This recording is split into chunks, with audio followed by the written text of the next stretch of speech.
Well, today we're on the Sonora Road, and we've come to a small Catholic cemetery where the remains of Irish immigrants lie.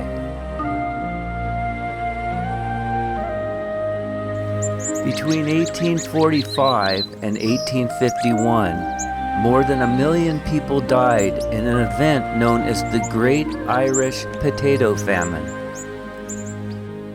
To the Irish, California was a place they could escape the hunger of Ireland and find their American dream.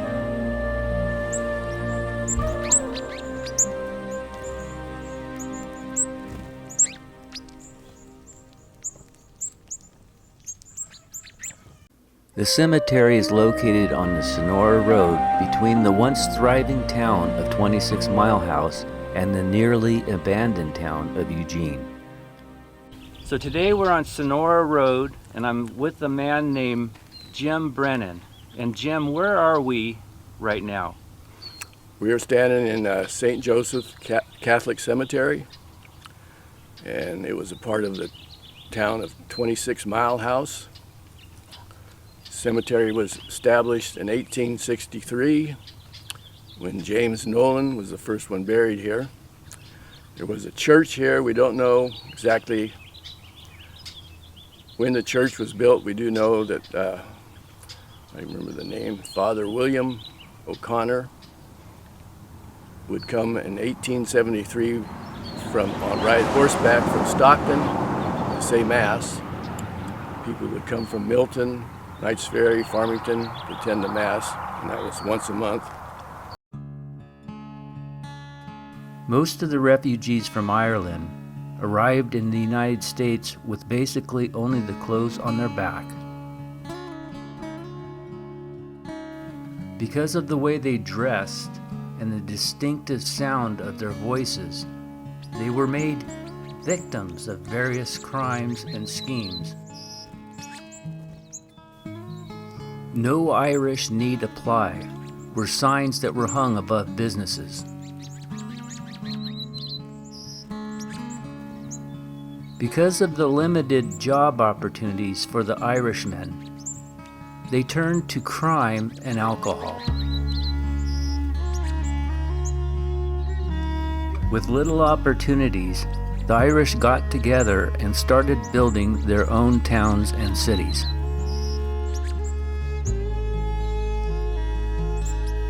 The Irish people were eager to vote.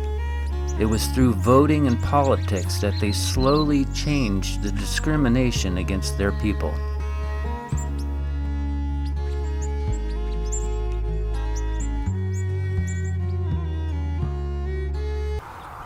The 26 Mile House was established by two Irishmen named Dillon and Dooley as a stage stop. Received its name because it was exactly 26 miles from the port of Stockton.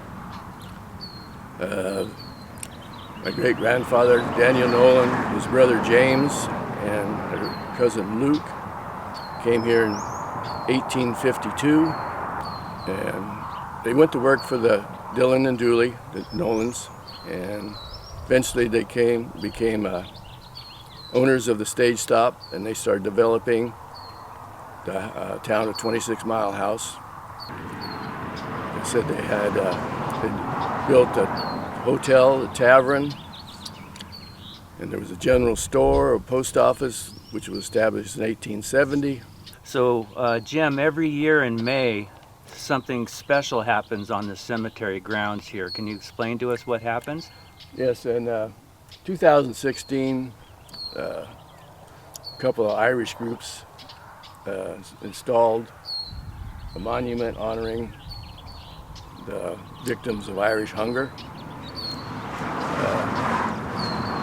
And every year they have a little celebration out here in honor of that memorial. Usually somebody from the Irish consulate in San Francisco tries to come out and speak a little bit. We've had 2 times where the Irish consulate general himself has come out. And it's just a little celebration honoring, like I said, the victims of Irish hunger that came out to the United States, not just here, but all over. Mm-hmm. And That's it. that's So there was once a church on this property, right? right. So where was the church? Church was right in front. Uh-huh. And it was a Catholic church. Catholic church, yes. Uh-huh. And you have grown up out here along with many generations of your family. Right. What year did you immigrate to this area, your family? The Nolans, my great-grandfather, came in 1852. The Brennans came in 1864. And my grandfather, Thomas Brennan, married Daniel Nolan's daughter, Hannah. And they had 12 kids. Mm-hmm. And that's why you see so many Brennans around here. Right, yeah. And my great-grandfather and great-grandmother were buried here, all the way down to my wife, my cousins, brother, sister-in-law, brother-in-law, aunts and uncles. So everybody, your whole family basically is here. There's a lot of them here, yes. And you live within sight of this cemetery. You have a home here. And how long have you lived in that home? I don't live in there right now, Mm-hmm. but my nephews do, Mm-hmm. and they took over the ranch. After my brother died, my brother took over the ranch when my dad died. How about any Black Bart stories that you know of in this area? Because he came through this area. My grandmother was on a stage that he robbed between Bilton and Copperopolis. So the famous one where he got, was he on the one that he got shot?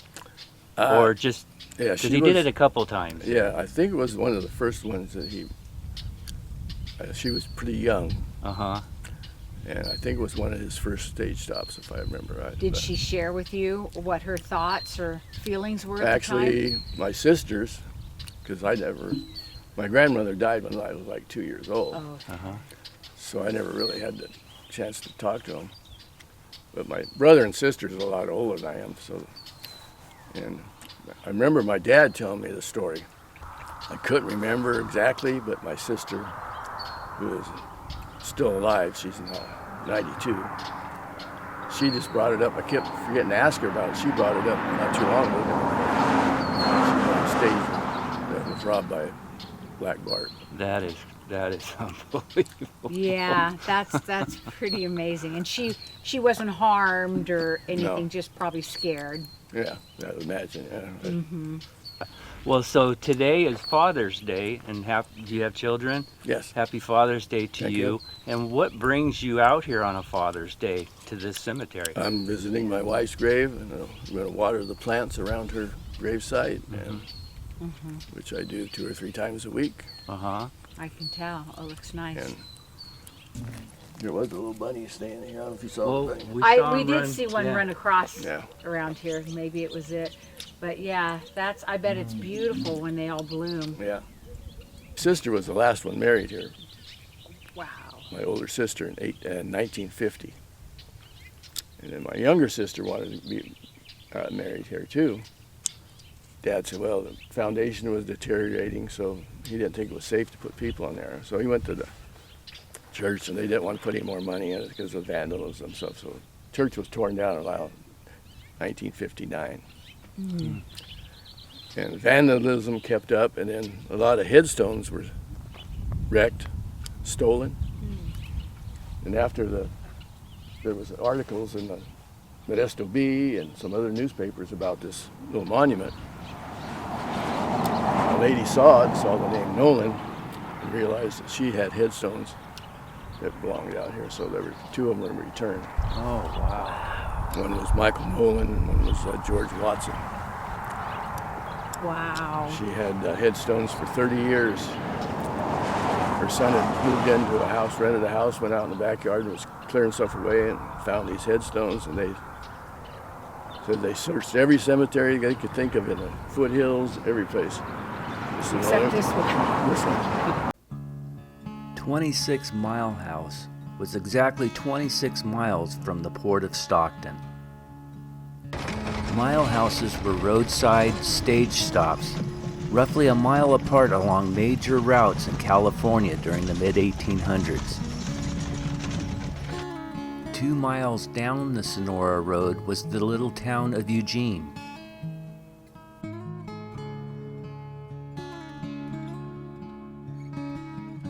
A suspicious fire started at 26 Mile House, devastating the entire town.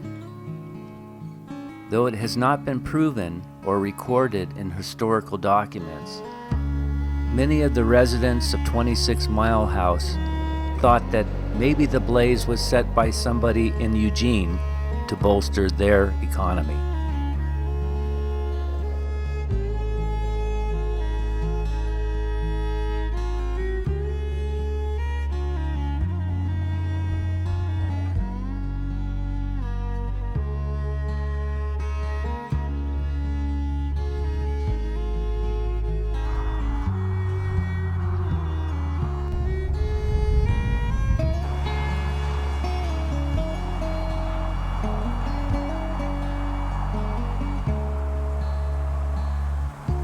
Now when you travel down the Sonora Road headed to Oakdale, and you pass this little cemetery, you'll know the history of the Irish that came to California for a better life.